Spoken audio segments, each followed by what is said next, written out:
Olá pessoal, bem-vindos a mais um Espeleologia, episódio do podcast da Resficta, né? Podcast Resficta da Rafus Press. E hoje a gente vai tratar de um tema bastante interessante, tem muito a ver com a editora Rafus Press, com uma parte da nossa linha editorial, mas não toda ela, né? Que é essa expressão singular do fantástico e do terror ah, nos países da Europa setentrional, né, do norte da Europa ali, daquela área de glaciação que é a Escandinávia, né? Geograficamente, né, tem uma península na Escandinávia, ela congrega basicamente Suécia, Noruega e Dinamarca. Mas, por uma série de afinidades de proximidade histórica e afinidades em geral, aí costuma ser inclusa aí também a Finlândia e a Islândia, né?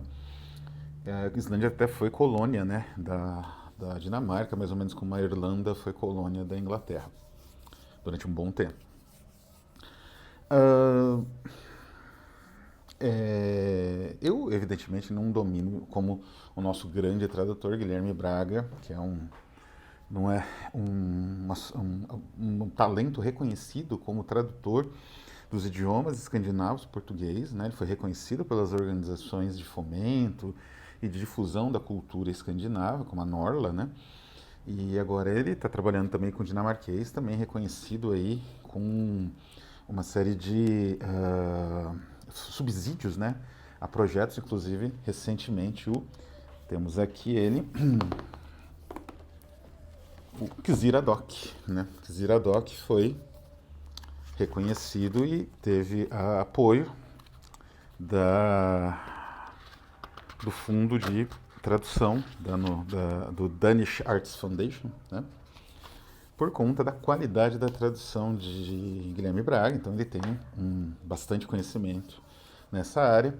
Eu vou falar um pouco a respeito de uma certa recepção dessa literatura no Ocidente, que é curioso, porque é uma literatura que tem bastante influência, eu vou falar disso em breve, tem bastante ressonância, mas talvez pelo idioma ser um pouco, uh, não digo inacessível, né? Mas ele não é tão usual, não um idioma muito falado, os idiomas da região, né, que são até próximos, assim, embora tenha que se aprender cada um, né? Ele, a não ser, eu acho que o finlandês, que é um pouco diferente, né? Esses países, eles têm uma tendência a essa literatura, ela ser influente, mas por uma série de fatores diversos, né? Ela tem uma influência às vezes local e essa influência local se expande muito rápido, ou ela tem uma influência geral por outros motivos, né? A gente já vai comentar aqui, motivos culturais ou sociopolíticos. Então é uma literatura muito rica, né? Eu considero que às vezes alguns países pequenos ou aparentemente vinculados a outras tradições culturais por questões imperiais e de domínio político, como é o caso da Irlanda, né? Eu considero esses países têm uma imensa riqueza cultural e uma riqueza de resistência, né? Uma cultura de resistência diante, óbvio, dos avanços imperiais, né? Isso vale também para alguns países escandinavos, como eu falei, existiu ali domínios militares, né? Eram países que disputavam diretamente com a Rússia, né, em alguns momentos. E existiu domínios militares na Finlândia, domínios militares na Islândia, como mencionei, da Dinamarca. Então, essa questão política também meio que alimenta uma visão complexa da realidade. E essa visão já existia na época das primeiras povoações, das primeiras civilizações mais organizadas, né, do norte. Essas civilizações, elas estão rastreadas em alguns textos latinos, alguns textos árabes, né? Tem aquele célebre texto que foi lançado até no Brasil pela Carambaia. Eu voltei, é justamente este texto aqui, Viagem ao Volga, né? E que serviu de inspiração até um filme de aventura, né? O 13º Guerreiro. E é do Ahmad Ibrahim Fadlan, é uma narração, né, também desses povos, né? Então, desde o início da civilização, eram povos que estavam diante de um grande obstáculo da natureza. Você não tinha muito o que fazer naquele lugar, num ponto de vista de cultivo de terras ou coisa parecida. Então, o desenvolvimento se deu pela militarização e pelo saque. Isso no caso, especialmente dos vikings, existem outros povos na região, alguns povos germânicos, mas os vikings ficaram mais conhecidos e eles faziam exatamente isso, saqueavam. Eles não tinham muito uma fixação, eram meio nômades, até tinha um princípio de nomadismo, embora não também, né? Existia uma fixação nos portos, em regiões assim. E era muito difícil você cultivar alguma coisa. Nisso eles também são semelhantes aos irlandeses, né? Tem regiões na Irlanda muito férteis, mas tem outras que é pedra, né? Algumas ilhas, né, muito isoladas. Então é uma vida difícil. Uma vida que depende de vários fatores para você ter comida, né? E catástrofes de fome não são inusuais, né, nessas regiões. Então, a religião deles já é um ponto de vista interessante, né? Aqui nesse livro é um material infantil, né? Apresentando as religiões nórdicas, os mitos nórdicos, né? Essa é uma edição lindíssima da New York Review of Books. E nessa edição, aqui tem os deuses, né, nórdicos. Nessa edição, você tem uma introdução muito interessante, um prefácio, depois foi publicado em livro, muito interessante, de Michel Chabon, né?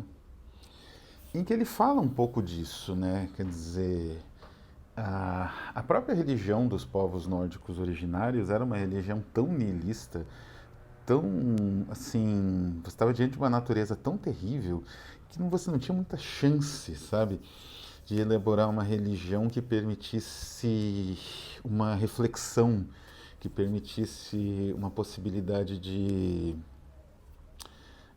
confiança, de certa forma, no mundo, né? Nessas regiões estava vivo, daqui a pouco você poderia estar morto no meio de um saque, por conta da fome, por conta da neve, animais selvagens, né? As chances de morte eram muito maiores.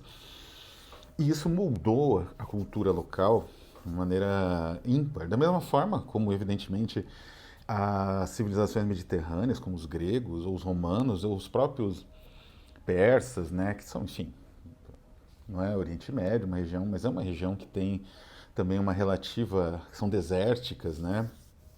Cada região dessa, ou a Judéia, né, que é bastante deserta, cada região dessa foi moldando pela própria constituição geográfica do lugar, né? Então os mitos nórdicos são mitos de destruição, né? Quer dizer, vai existir uma conflagração universal em que os mortos vão voltar à vida para morrer de novo, de certa forma, para serem destruídos, porque essa conflagração não tem uma esperança de vitória nela. Né? Isso não existe, a conflagração, né, que é o uh, uh, que eles falam. Como é que eu esqueci o nome da conflagração? Que é o Ragnarok, né?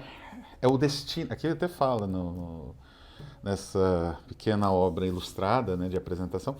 É o destino dos deuses. Isso vai acontecer com eles. Então, os deuses acabando, o mundo acaba junto. Então, e são deuses violentos, são deuses não muito confiáveis.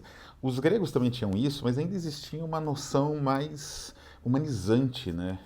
Até mesmo da divindade, né? Então essa questão de elas não serem violentas e não serem confiáveis é porque elas são humanas, né? Então são próximas.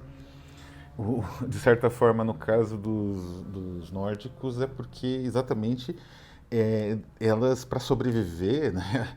A criação e a criatura, ou aquele que, digamos assim, alimenta com sacrifícios, ou com fé, ou confiança, o Deus, não é tão necessário para o Deus assim, né? A própria sobrevivência de Deus vale mais a pena do que essas pessoas, né? Então é interessante.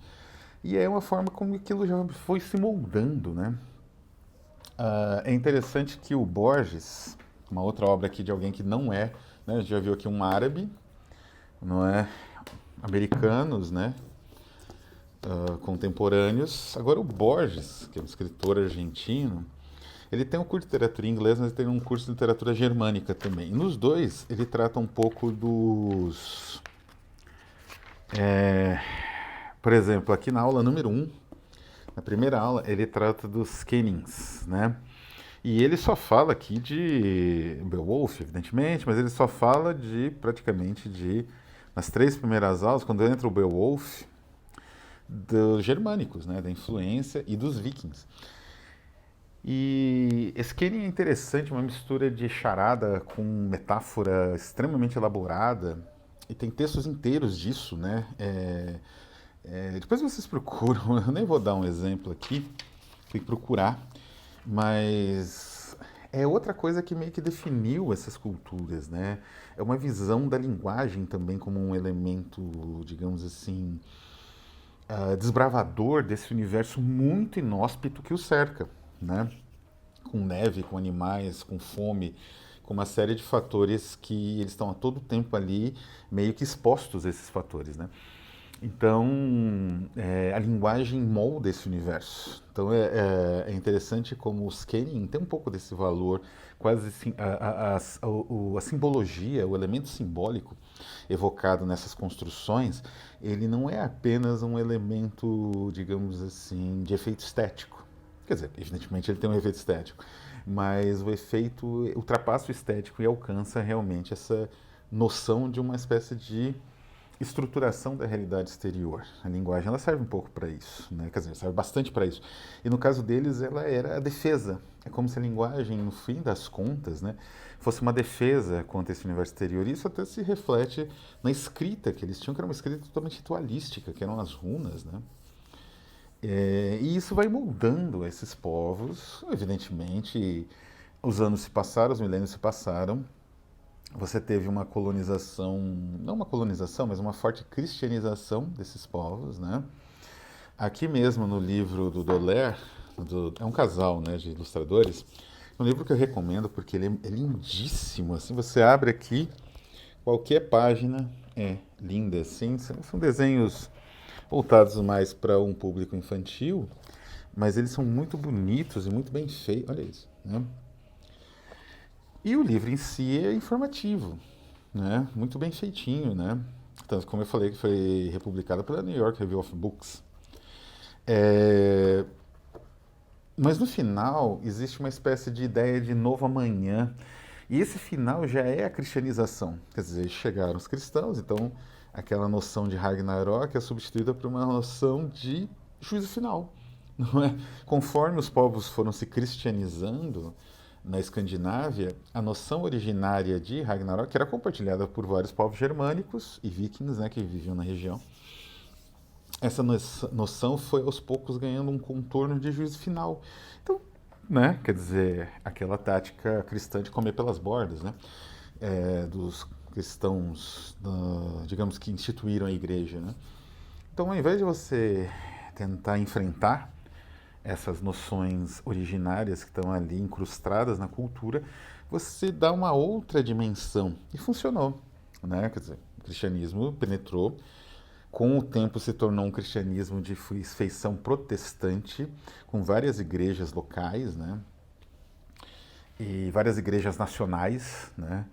E isso gerou, por outro lado, uma série de disputas muito instigantes, né? É muito célebre, não é? Nesse caso, já nessa nova constituição das sociedades escandinavas, né? A polêmica do Kierkegaard. O Kierkegaard, ele era um filósofo hegeliano, ele também era formado em teologia, ele tinha a tese dele sobre o conceito de ironia, que ele refaz, né, a partir ali de Sócrates, é uma tese voltada para, digamos assim, a obtenção do diploma de teólogo, na verdade, né?